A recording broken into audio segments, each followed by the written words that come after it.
কোরবানির পশুর চামড়ার দাম নিয়ে এবারও হতাশা। চট্টগ্রামে ১০০ টাকায়ও কিনছেন না আড়তদার। ক্ষতির মুখে মৌসুমী ব্যবসায়ীরা, বেশি দাম চাওয়ায় সংকট, দাবি ভোক্তা অধিকারের।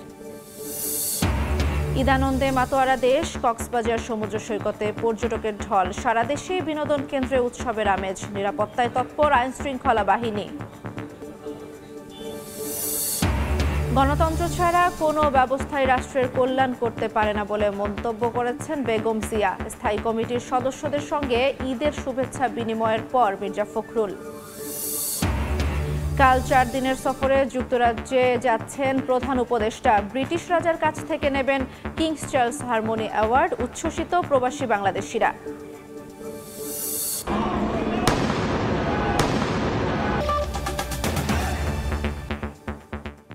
সময় সংবাদের সঙ্গে আছি আমি জান্নাতুল দোলনা। বন্দরনগরী চট্টগ্রামে দামের কারসাজির মুখে রাস্তার পাশে ফেলে রাখা হয়েছে শত শত পশুর চামড়া। আড়তদাররা এক পিস চামড়া ১০০ টাকায়ও কিনছেন না বলে অভিযোগ বিক্রেতাদের। এতে ক্ষতির মুখে পড়েছেন মৌসুমী ব্যবসায়ীরা। যদিও ভোক্তা অধিদপ্তর বলছে মৌসুমী ব্যবসায়ীরা বেশি দাম চাওয়ায় তৈরি হয়েছে সংকট। সাক্ষাৎ ক্যামেরায় বিস্তারিত জানাচ্ছেন কমল দে। রাস্তার উপর শত শত পিস চামড়া পড়ে থাকার এই চিত্র চট্টগ্রাম নগরের মুরাদপুর আতুরা ডিপো এলাকার আড়তদারদের কাছে বিক্রি করতে না পেরে এভাবে ফেলে রাখা হয়েছে এসব চামড়া। সময় মতো লবণ দিয়ে সংরক্ষণের ব্যবস্থা না হয় চামড়াগুলো এখন নষ্ট হওয়ার পথে। 250 পিস চামড়া আনছে, ওরা কেউ জিজ্ঞাসা করে না এখন পর্যন্ত। অনেক আগে 100 টাকা মূল হয়েছে, এখন ওইটাও মূল হচ্ছে না। যারা গদিয়ালা ওরা আসি আমাদেরকে চামড়াগুলো এখানে কি জন্য আমরা আনছি জিজ্ঞাসা করে না, এমন ডাকতেছি দাঁড়াইতেছে না। গ্রাম অঞ্চলের পাশাপাশি বিভিন্ন পাড়া মহল্লা থেকে সংগৃহীত চামড়ার দাম হাঁকা হচ্ছে 100 টাকারও কম। কোনো কোনো ক্ষেত্রে আড়তদাররা চামড়া না নিয়ে ফিরে যাওয়ায় ব্যাপক ক্ষতির মুখে পড়েছেন মৌসুমী ব্যবসায়ীরা। ন্যায্য দাম দূরে থাকুক, উল্টো চামড়া নিয়ে আসা গাড়ির ভাড়ায় মিলছে না। আমার সব চামড়া নষ্ট হয়ে গেছে, 800 চামড়া। এখন আর বাড়ি ঘরে যাইতে না, আর মানুষ মারি ফেলি, মানুষ তো তার খরচ করি আর নিয়ে এখন কি করি তারি তো মরি গে 2 লক্ষ নিয়ে চামড়া আমার এই তাল বেগুন। এসব অভিযোগ মানছেন না আড়তদাররা। সরকার নির্ধারিত দামে চামড়া কিনছেন বলে দাবি তাদের। এবার চট্টগ্রামে 4 থেকে 4.5 লাখ পিস চামড়া সংগ্রহের লক্ষ্যমাত্রা নির্ধারণ করা হয়েছে। সে অনুযায়ী রেকর্ড চামড়া সংগ্রহ হয়েছে বলে জানান তারা। আমরা 500, 700 টাকা 800 টাকা এরকম কিনছি। যতগুলো যে সরকারের যে রেট দিয়েছে আমরা তত এই রেটেই করছি। কিন্তু আমার কোনো হেরফের নাই, মানে চামড়ার সাইজের উপর গ্রামগঞ্জ থেকে যে চামড়াগুলো আছে ওগুলো একটা সাইজ শুরু। এদিকে আড়তদারদের পক্ষ নিয়ে ভোক্তা অধিকার বলছে মৌসুমী ব্যবসায়ীরা দাম বাড়ানোয় চামড়া নষ্ট হচ্ছে। মৌসুমী ব্যবসায়ীদের কিছু মিস্টেকও আছেন। প্রফিট সহ একটা বর্ধিত মূল্যে চামড়া চেয়েছেন, তখন তারা কিন্তু চামড়া বিক্রি করেননি। অধিক লাভের আশায় তারা চামড়ায় লবণ না দিয়ে সেই চামড়া এখন একজন ব্যবসায়ী ফেলে রেখেছেন, সেটা আমাদের কাছে কমপ্লেইন এসেছে। চট্টগ্রামের 250-র বেশি আড়ত এবং গুদামে আগামী 15 দিন লবণ দিয়ে এসব চামড়া সংরক্ষণ করা হবে।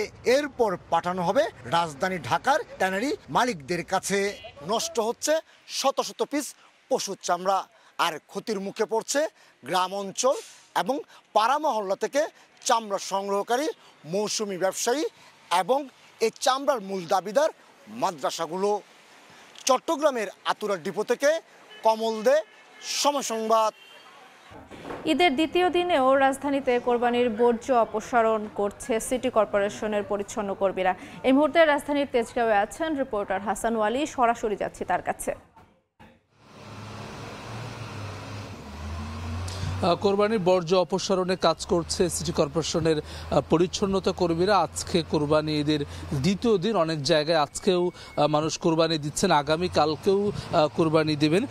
গতকালকে মূলত যে পরিমাণ কোরবানি হয়েছে ঢাকা শহরে, ঢাকা উত্তর সিটি এবং দক্ষিণ সিটি কর্পোরেশনের যে লক্ষ্যমাত্রা ছিল যে প্রায় 7 লাখ পশু কোরবানি হবে, এবং সেটি তারা ধারণা করেছিলেন প্রায় 50,000 টন বর্জ্য সেটি থেকে হবে। সেই লক্ষ্যমাত্রা নিয়েই মূলত মূলত তারা কাজ শুরু করেছে। আমি এই মুহূর্তে রয়েছি তেজগাঁওয়ে রেজিস্ট্রি অফিসের পাশে। এই জায়গাটিতে মূলত এই এলাকার যে বর্জ্যগুলো রয়েছে সেটি এনে এখানে রাখা হয়েছে। আমরা ঢাকা শহরের বিভিন্ন জায়গায় ঘুরেছি, মূলত পচনশীল যেই বর্জ্যগুলো রয়েছে সেটির দেখা কিন্তু আসলে আমরা ওই অর্থে পাইনি। শুকনো যে জিনিসগুলো রয়েছে, যেরকম আমরা এখানে বিচালি দেখতে পাচ্ছি, যেহেতু পাশে এখানে গরুর হাটও ছিল, এরকম যে বর্জ্যগুলো রয়েছে সেটি এনে রাখা হচ্ছে এই জায়গাটিতে এবং এখানে সিটি কর্পোরেশনের যে গাড়ি সেটি পরবর্তীতে এটি নিয়ে যাচ্ছে। আমরা পরিচ্ছন্নতা কর্মীদের সঙ্গে কথা বলেছি, তারা বলছেন যে গতকালকে মূলত তারা তাদের কাজটি শেষ করেছেন। আজকে নতুন করে যে কোরবানি দেওয়া হবে পশু, সেখান থেকে যে বর্জ্যগুলো আসবে সেটি দিয়ে তারা সেটির জন্য কাজ করছেন এবং যে শুকনো যে বর্জ্যগুলো রয়েছে সেটি মূলত আজকে অপসারণ করা হচ্ছে। প্রায় 20,000 পরিচ্ছন্নতা কর্মীর কিন্তু ঈদে ছুটি বাতিল করা হচ্ছে, যারা নগরবাসী যাতে করে কোনো অসুবিধা না হয় সেটি নিশ্চিত করার জন্য গতকাল থেকেই কাজ করছে এবং 2 সিটি কর্পোরেশনের তরফ থেকে কিন্তু দাবি করা হচ্ছে যে প্রায় 100% বর্জ্য তারা গতকালকেই অপসারণ করেছেন। কোরবানির বর্জ্য অপসারণের খবর জানতে আমরা সরাসরি যুক্ত ছিলাম রাজধানীর তেজগাঁও থেকে। গণতন্ত্র ছাড়া কোনো ব্যবস্থাই রাষ্ট্রের কল্যাণ করতে পারে না বলে মনে করেন বেগম খালেদা জিয়া। বিএনপি চেয়ারপারসনের সঙ্গে ঈদের শুভেচ্ছা বিনিময়ের পর গণমাধ্যমে একথা জানান দলের মহাসচিব মির্জা ফখরুল ইসলাম আলমগীর। ঈদের শুভেচ্ছা বিনিময়ে শনিবার রাতে গুলশানে বিএনপি চেয়ারপারসন বেগম খালেদা জিয়ার বাসভবনে যান দলের স্থায়ী কমিটির সদস্য সালাউদ্দিন আহমেদ, সেলিমা রহমান, মির্জা আব্বাস, হাফিজউদ্দিন আহমেদ, এজেডএম জাহিদ হোসেন সহ শীর্ষস্থানীয় নেতারা। গৃহবন্দী থাকার সময় বেগম খালেদা জিয়ার সঙ্গে দেখা করার সুযোগ হতো না, তাই ঈদ উপলক্ষে নেত্রীর সঙ্গে এই শুভেচ্ছা বিনিময়ে তাদের কাছে বিশেষ মুহূর্ত বলে উচ্ছ্বাস প্রকাশ করেন দলের মহাসচিব। গণতন্ত্রের প্রতি তার যে অবিচল আস্থা, সেই আস্থা তিনি সবসময় প্রকাশ করেন এবং তার প্রতিটি কথার মধ্যে আমরা সেই বিষয়টা দেখতে পাই যে গণতন্ত্রের প্রতি তার যে আস্থা, তার যে অনুরাগ এবং তিনি যে বিশ্বাস করেন যে গণতান্ত্রিক ব্যবস্থা ছাড়া কোনো ব্যবস্থাই ঠিক সেইভাবে আপনার রাষ্ট্রের উপকার করতে পারে না। তিনি সুস্থ আছেন, ভালো আছেন, আগের চেয়ে ইনশাআল্লাহ ভালো আছেন। কাল যুক্তরাজ্য সফরে যাচ্ছেন প্রধান উপদেষ্টা ডক্টর মোহাম্মদ ইউনূস। 4 দিনের এই সফরকে সরকারি সফর হিসেবে ঘোষণা করেছে যুক্তরাজ্য সরকার। প্রধান উপদেষ্টার সফর ঘিরে প্রবাসী বাংলাদেশিদের মধ্যে তৈরি হয়েছে বাড়তি আগ্রহ ও উৎসাহ।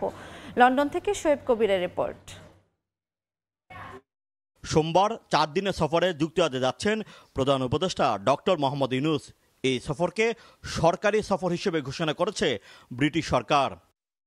4 দিন ব্যাপী এই সফরে বাকিংহাম প্যালেসে ব্রিটিশ রাজা তৃতীয় চার্লসের সঙ্গে দেখা করবেন ডক্টর ইউনূস।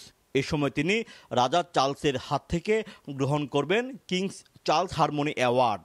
11 জুন ডক্টর ইউনূসের সঙ্গে দ্বিপক্ষীয় বৈঠক করবেন ব্রিটিশ প্রধানমন্ত্রী sir Keir Starmer. Doctor Mohammad ইউনূসের এই সফরকে প্রবাসী বাংলাদেশিদের সঙ্গে সরকারের সম্পর্ক আরও দৃঢ় করার সুযোগ হিসেবে দেখছেন কমিউনিটি নেতারা।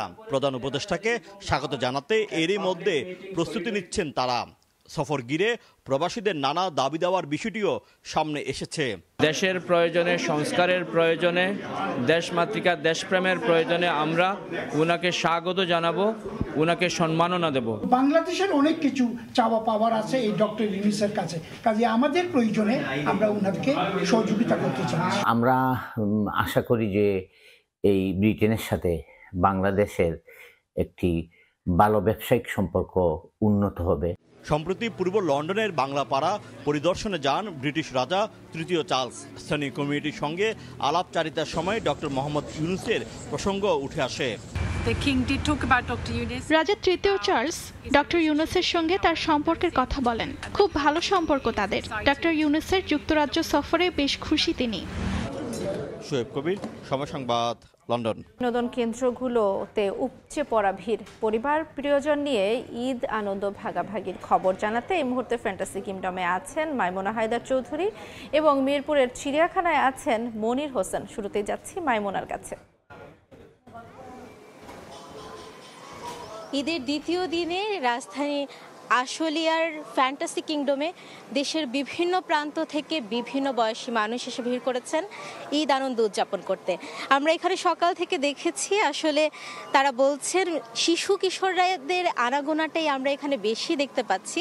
তারা বিভিন্ন রাইডে আসলে উঠছেন এবং আজকে যেহেতু ঈদের দ্বিতীয় দিন তারা বেশ উদযাপন করার জন্যই আসলে এখানে এসেছেন। আমরা অনেকের সাথে কথা বলে জানতে পেরেছি যে যেহেতু কুরবানির ঈদে আসলে ঈদের দিনটিতে কিছুটা ব্যস্ততা থাকে, তাই নিজেদের শিশু সন্তানকে নিয়ে এবং নিজেরাও আসলে বন্ধু পরিজন বিভিন্ন বয়সী মানুষদেরকে নিয়ে এখানে এসেছেন। যেহেতু ফ্যান্টাসি কিংডমে আমরা জানি যে একই সাথে আসলে বিভিন্ন রাইডের যে ব্যাপারটি রয়েছে তারা বেশ আনন্দ করেন। প্রতিবারের মতো এবারেও আসলে এর ব্যতিক্রম নয়। আমরা দেখেছি যে আসলে বিশেষ করে শিশুরা বিভিন্ন রাইডগুলো যখন চালু হচ্ছে তারা বেশ উপভোগ করছেন।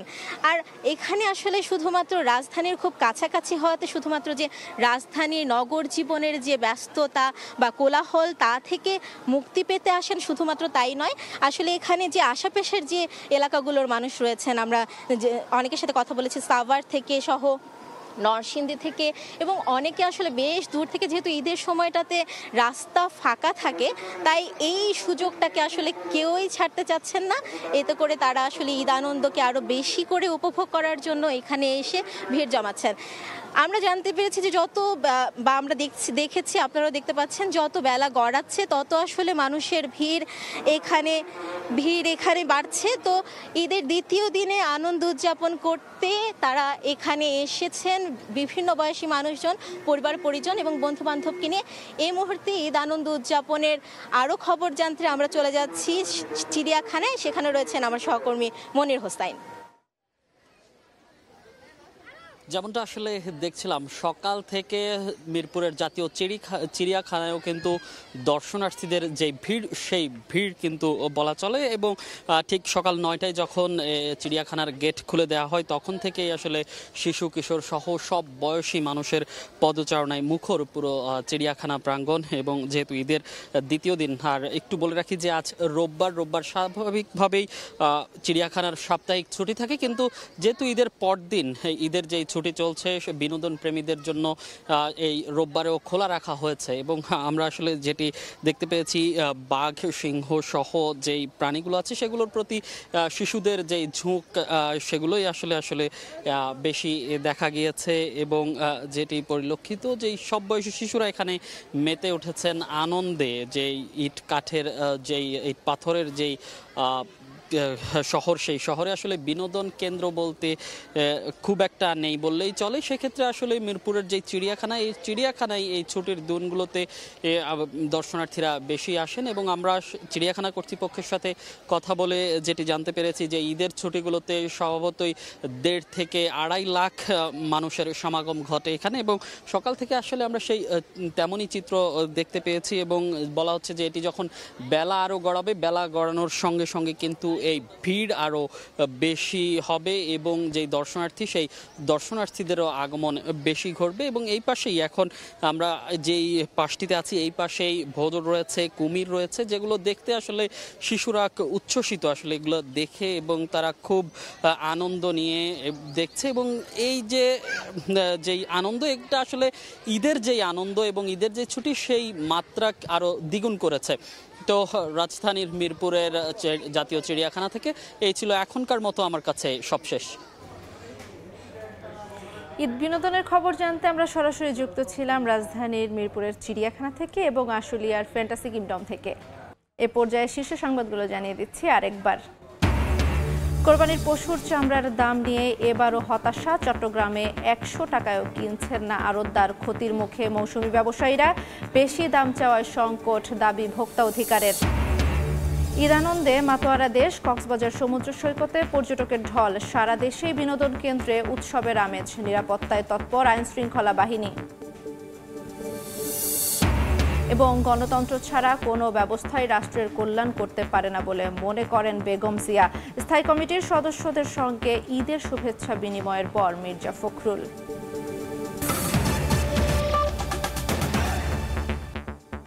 এই ছিল সময় সংবাদের সঙ্গে থাকুন সময়ের।